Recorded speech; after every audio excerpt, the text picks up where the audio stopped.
ஆட்சிக்கு வந்த உடனே 700க்கும் மேற்பட்ட மதுக்கடைகளை நிரந்தரமாக மூடப்பட்டிருக்கு. இதை பத்தி பேசுறீங்களா? இதை பத்தி பேசுறீங்களா? இதை பத்தி கேள்வி கேட்டீங்களா? ஆட்சிக்கு வந்து ஒரே வாரத்துல 700க்கும் மேற்பட்ட மதுக்கடைகள் மூடப்பட்டிருக்கு. கோயில் வாசல்ல, ஸ்கூல் வாசல்ல, பஸ் ஸ்டாண்ட் வாசலுக்கு மதுக்கடைகள் மூடப்பட்டிருக்கு. இதை பத்தி பேசாத. நீங்க உங்ககிட்ட ஒரு கேள்வி கேட்கிறேன், இல்ல பாக்குற எல்லாத்தையுமே ஒரு கேள்வியை கேட்கிறேன் நான், சரிங்களா? போதை பொருள் இல்லாத மாநிலமா ஆக்கணும் தான் வெற்றி தலைவர் விஜய் அவர்களுக்கு வந்து ஆசை. தமிழ்நாட்டு மக்களுக்கும் தமிழ்நாடு தாய்மார்களுக்கும் இதான் ஆசை.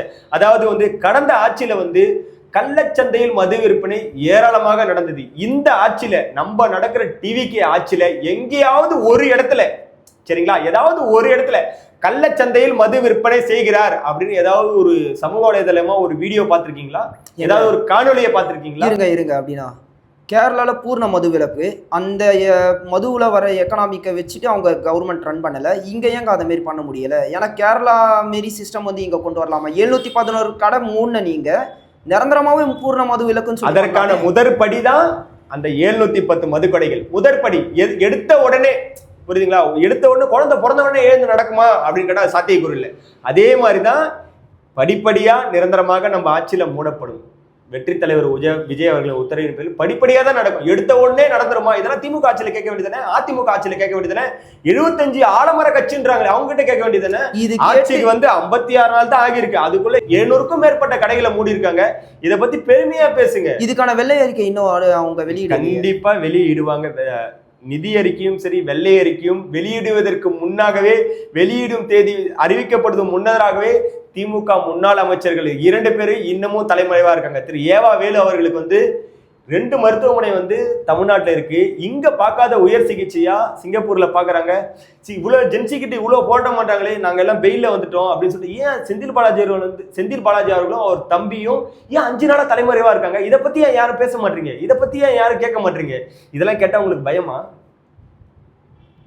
இல்லைங்க, ஏன்னா நீங்கள் சொன்ன மாரி டிஎம்கேல இதெல்லாம் அன்சாட்டிஸ்ஃபேக்ஷனாக இருக்கிறதால தான் மக்கள் வந்து டிவிகேவை தேர்வு எடுத்திருக்காங்க. என்னாலுமே கூட சொல்லலாம். கண்டிப்பாக நான் திரும்பவும் இந்த இடத்த பதிவு பண்ணிக்கிறேன். இது மக்களால் உருவாக்கப்பட்ட ஆட்சி. எங்கள் வெற்றி தலைவர் விஜய் அவர்கள் மக்களுக்கான ஆட்சியை மட்டும்தான் கொடுப்பார் என்று அழுத்த திருத்தமாக இந்த இடத்துல நான் பதிவு பண்ணிக்கிறேன். நீங்கள் ஒரு சைக்கிள் கொடுப்பீங்களே, புரியுதுங்களா? சைக்கிள் ஒரு +2க்கு சைக்கிள் எப்படி ஒரு ஸ்க்ரூ கழண்டு போகும், ஒரு நெட்டு கழண்டு போகும், ஒரு சைடில் பெடல் இருக்காது, ஒரு சைடில் டயரே இருக்காது. ஆனால் நம்ம ஆட்சியில் ஹீரோ சைக்கிள், ஒரு முன்னுதாரணமான சைக்கிளாக எங்கள் வெற்றி தலைவர் விஜய் அவர்கள் கொடுக்க தான் போறாரு. அதை நீங்கள் பார்க்க தான் போறீங்க. அது மட்டும் இல்லாமல் இந்த பேக்கில் வேற ஏதாச்சும் ஒரு இலவசமாக கல்லூரியும் சரி பள்ளிக்கூடங்களையும் கொடுத்தாங்கன்னா ஸ்டிக்கரை ஒட்டி கொடுப்பாங்க.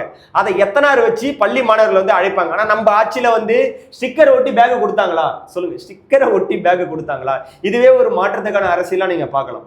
காவல்துறை, பெண் காவல்துறையை தான் சிங்கப்பெண் அதிவிரைவு படை திட்டமா எங்க வெற்றி தலைவர் விஜய் அவர்கள் வந்து நியமிச்சிருக்காரு. சும்மா போற வரவங்களை கூப்பிட்டு தகுதி இல்லாத ஆட்களை ஒன்றும் இந்த அதிவிரைவு படை. இதுக்கு முந்தைய ஆட்சியில யூனிஃபார்ம் போட்ட லேடி போலீஸ் ஏதாவது ஒரு கல்லூரி வாசல்லையோ இல்லை ஏதாவது ஒரு பள்ளிக்கூட வாசல்லையோ நின்று இருக்காங்களா? கண்டிப்பா நிக்கலன்றீங்களா?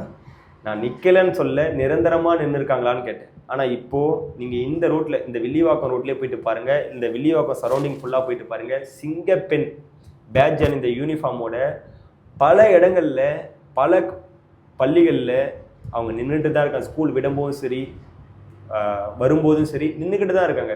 இதுதான் ஒரு மாற்றத்திற்கான அரசியல். அதாவது மார்க்கெட் சைட்லாம் நீங்கள் போய் பார்த்தீங்கன்னா கண்டிப்பாக சிங்கப்பெண் அதிவிரைவு படைத்துட்டு இருக்கோம். இதுக்கு முன்னாடி ஆட்சியில், இதுக்கு முன்னாடி பெண் காவலர்கள் நின்று இருக்காங்க. ஆனால் நிரந்தரமாக நின்று இருக்காங்களான்றதான் இது ஒரு கேள்வி. சரிங்களா? இது பெண்களுக்காக மட்டுமே முழுக்க உருவாக்கப்பட்ட ஒண்ணுதான் சிங்கப்பெண் அதிவிரைவு படைத்திட்டம். எனக்கு பெண் போலீஸ் வந்து பல இடங்கள்ல இருந்தாங்க இதுக்கு முன்னாடி. ஆனா நிரந்தரமா இருந்தாங்களா? அதுதான் கேள்வி. இப்ப நான் கேட்ட கேள்வியை முதல்ல உள்வாங்குங்க. பெண் காவலர்கள் வந்து பல இடங்கள்ல ரோந்து பணியில இருந்தாங்க, நிரந்தரமா இருந்தாங்களா? இதுதான் என் கேள்வி. நிரந்தரமா இருந்தாங்களா? அப்ப இல்லன்றீங்களா? இப்போ சும்மா ரோட்ல போற பெண்களை கூப்பிட்டு கேளுங்க, நீங்க எந்த அளவுக்கு சுதந்திரமா இருக்கீங்க அப்படின்னு சொல்லிட்டு. நைட்டு 12 மணிக்கு நான் என் கண்ணால பார்த்து, நைட்டு 12 மணிக்கு சிங்கப்பெண் அதிவிரைவு படைத்திட்டோம் ரோந்து பணியில தான் இருந்தாங்க பெண்கள். வேலு நாச்சியார் மாரி கம்பீரமா போனாங்க. மற்ற ஆட்சியில் இது நடந்ததா? சொல்லுங்க. அதுக்காக தான் பெண்களுக்காக மட்டுமே பிரத்யேகமாக உருவாக்கப்பட்ட ஒன்றுதான் சிங்கப்பெண் அதிவிரைவு படை திட்டம். சரிங்களா? இப்போ கவர்மெண்ட் ஸ்கூலெல்லாம் வந்து பார்த்தீங்கன்னா எந்த அளவு புதுப்பிக்க போறீங்க? கவர்மெண்ட் ஸ்கூல் வந்து தனியாரை விட ஒரு படி மேல். நம்ம இப்போ எடுத்துக்காட்டு நம்ம தாவேகா அமைச்சர் பட்டியலில் இருக்க எம்எல்ஏ பட்டியலில் இருக்க குழந்தைகள் நிறைய பேர் கவர்மெண்ட் ஸ்கூலில் தான் படிக்கிறாங்க. சரிங்களா? அது மாதிரி தரம் உயர்த்தப்பட்ட ஒரு பள்ளிக்கூடமாக தனியாரை விட அரசு பள்ளியில் படிப்பதுதான் பெருமை என்று மக்கள் கூற வைக்கும் அளவிற்கு பள்ளி கல்வித்துறை அமைச்சர் திரு ராஜ்மோகன் அவர்கள் வந்து செயல்படுவார் என்று நான் உறுதியாக இந்த இடத்துல நான் பதிவு பண்ணிக்கிறேன். ஏன்னா அவர் வந்து ரொம்ப கஷ்டப்பட்ட இடத்துல இருந்து வந்திருக்காரு. அரசு பள்ளி மாணவர்களுக்கு என்னென்ன தேவைகள் இருக்கு, என்னென்ன குறைகள் இருக்கு என்று அவர்கள் முகத்தின் வாயிலாக அறியப்பட ஒன்றாக எங்க பள்ளி கல்வித்துறை அமைச்சர் திரு ராஜ்மோகன் அவர்கள் இருக்கிறார். ஆட்சிக்கு வந்து கொஞ்ச நாள் தான் ஆச்சு.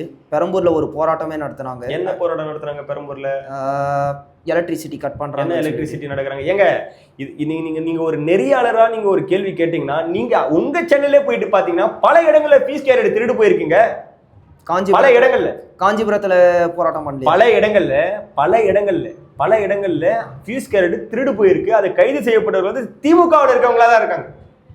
புரியுதுங்களா? இது வந்து ஆதாரபூர்வமாகவே உங்க சமூக வலைதளம் மூலியமாகவும் இல்ல செய்தி நிறுவனங்கள் மூலியமாகவே வெளியிடப்பட்ட ஒன்றாக இருக்கு. அது மட்டும் இல்லாம நான் ஒரு கேள்வி இந்த இடத்துல கேட்டுக்கிறேன். எந்த ஒரு இடத்துலனா கரண்ட் போயிடுச்சுன்னா அந்த கரண்ட்டை எப்படி சரி செய்யணும் தான் சுத்துவாங்க இளைஞர்கள். அந்த கரண்ட் போயிட்டு மக்கள் எவ்வளவு கஷ்டப்படுறாங்க பாருங்க அப்படின்னு தெருவா வீதியா வீடியோ எடுத்து சுத்துவாங்களா சமூக வலைதளத்துல போடவே? கஷ்டப்படுறதால தான் வீடியோ. கஷ்டப்படுறதால எங்க நீங்களே பீஸ் கேரக்டரை பிடுங்குவீங்களா? நீங்களே போயிட்டு கஷ்டப்படுறத வீடியோ எடுங்க. இதெல்லாம் ஒரு சிந்திக்க வேண்டிய விஷயத்த ஒரு சிரிப்பான விஷயமாக நீங்க பார்க்கறதால தான் மக்கள் இன்னமும் இவ்வளோ அவதிப்படுறாங்க. சரிங்க, அரசியல் ரீதியாகவும் சரி, அனுபவத்துலேயும் சரி, எதுவும் ஒரு வயசுலேயும் சரி, ஒரு டிஎம்கே ஸ்டாலினை வந்து அப்பாவை காணும்னு சொல்லிட்டு இது டபுள் மீனிங்கா டைரக்ட் மீனிங்கா கதை ரீதியா சொல்லி என்னன்னு தெரியல. அது சொல்லியிருக்கும் போது அது ஒரு பொசிஷன்ல இருக்கிற ஒரு சிஎம் இது டபுள் மீனிங் தோணும் சொல்லிட்டு அது அவருக்கும் தெரியும். அவர் எப்படிங்க ஆக்சுவலாக அது கேட்கலாம்? டேரெக்டாகவும் கேட்டிருந்தா கூட இது தப்புன்ற மாரி வந்திருக்காது. எதுக்கு அந்த சட்டசபையில் அந்த ஆக்ஷன் மாரிலாம் பண்ணணும், இது பண்ணணும்? இது நல்ல கேள்வி, எனக்கு ரொம்ப பிடிச்ச ஒரு கேள்வி. நீங்க கேட்ட கேள்வியிலே உருப்படியான கேள்வி இதுதான். முன்னாள் முதலமைச்சர், 75 வருட ஆலமர கட்சி, பல வருஷம் அரசியல் அனுபவம் இருக்கு. மக்கள் தீர்ப்பை மகேசன் தீர்ப்பாக ஏற்றுக்கொண்டு இந்த ஆட்சிக்கு களங்கம் விளைவிக்காத அளவுக்கு நாங்கள் செயல்படுவோம்னு சொன்னீங்க. வரவேற்கக்கூடிய ஒரு விஷயம். சரிங்களா? ஆனா 6 மாசத்துல ஆட்சியே இல்லாத போயிடும், அடுத்த தேர்தலுக்கு வந்து நீங்க வந்து ரெடியா இருங்க. இது எந்த விதத்துல சாத்தியக்கூறு? இது எந்த விதத்துல சாத்தியக்கூறு? மக்கள் தீர்ப்பை மகேசன் தீர்ப்பா ஏற்றுக்கொண்ட நீங்க 6 மாசத்துல எப்படிங்க ஆட்சியை கலையும் சொல்றீங்க? தாவேகா எம்எல்ஏ போயிட்டு 35 கோடி ரூபாய் வரைக்கும் பேரம் பேசியிருக்கீங்க. இது எந்த விதத்துல நியாயம்? இது நீங்க வந்து முன்னாள் அமைச்சர், 75 வருட ஆலமர கட்சி, உங்களுக்கு அரசியல் அனுபவம் இருக்கு. இது எந்த விதத்துல ஒரு நியாயமா பாக்குறீங்க நீங்க? இது எந்த விதத்துல ஒரு சாத்தியக்கூறா பாக்குறீங்க நீங்க? இது எந்த விதத்துல தமிழ்நாட்டு மக்களுக்கு நல்லதா ஒண்ணு பாக்குறீங்க? உங்களை வேணான்னு சொல்லிதான் உங்க சொந்த தொகுதியிலே உங்களை தோக்க வச்சாங்க. அதுக்கு வருத்தப்பட்டவர் எங்க முதலமைச்சர் அவர். சரிங்களா? கொளத்தூர்ல ஸ்டாலின் ஐயா ஜெயிச்சிருக்கலாம் அப்படின்னு மனவேதனைப்பட்டவர் எங்க முதலமைச்சரை நீங்க எப்படி 6 மாசத்துல ஆட்சி கலையலாம்னு சொல்றீங்க? அவரே தாங்க ஆக்ஷன் பண்ணி காட்டினாரு சட்டசபையில. கை நீங்க இப்படி காட்டின விடவா? ஆமா, நீங்க இப்படி காட்டின முதலமைச்சரா இருக்கும்போது நீங்க இப்படி காட்டலாம், நாங்க இப்படி காட்டக்கூடாதா? என்ன பேசுறேன்னா எப்படி ஒன்னா பேசலாம்? சரிங்களா?